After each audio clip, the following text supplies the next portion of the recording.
Hello mes lapins.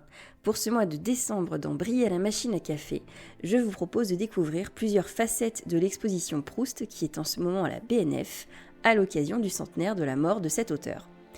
On ne va pas se mentir, Proust, nous sommes nombreux à en connaître le nom, mais beaucoup moins à en avoir lu et encore moins à avoir tout lu.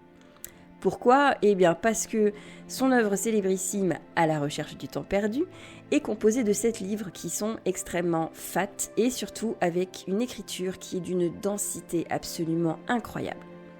En fait, le style Proust, c'est vraiment unique et inimitable et ça se caractérise non seulement par une musicalité extrêmement forte, mais aussi par l'emploi des images et surtout de la métaphore.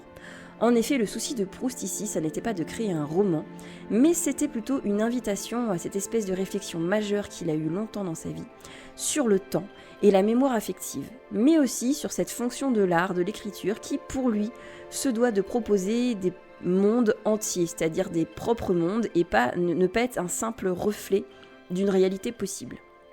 Bref, on reprend. C'est aussi une réflexion sur l'amour et la jalousie, avec une exploration du sentiment de l'échec et du vide de l'existence qui colore en vie toute cette espèce de vision proustienne qu'il a de sa propre existence et de son propre monde.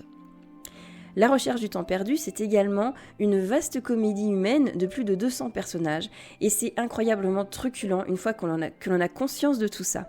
Vraiment, ne lisez pas Proust en pensant lire un roman avec un début, un milieu et une conclusion.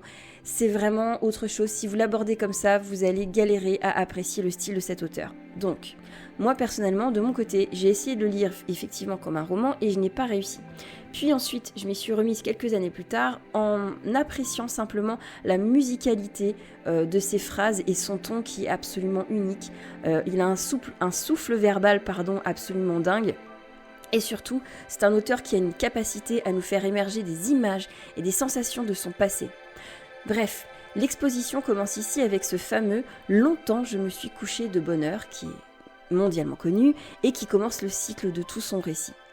Proust, c'est un perfectionniste de l'extrême et ce que je vous montre depuis le début de la vidéo, c'est tout le cheminement qu'il a eu pour en arriver à cette première phrase. Oui, son travail est absolument dingue, il est d'une précision à couper le souffle, c'est absolument une merveille. Bref, j'espère que vous aurez apprécié cette intro. La semaine prochaine, on va continuer sur Proust, on va parler Madeleine ou Paperole. Les paperoles, je vous expliquerai une autre fois ce que c'est. Je te souhaite un bon week-end, mon lapin. N'oublie pas aussi qu'aujourd'hui, la plupart des musées sont gratuits. Donc c'est peut-être le moment d'aller faire un petit tour gratuitement et d'aller voir de très belles choses. Allez, à bientôt, à la semaine prochaine.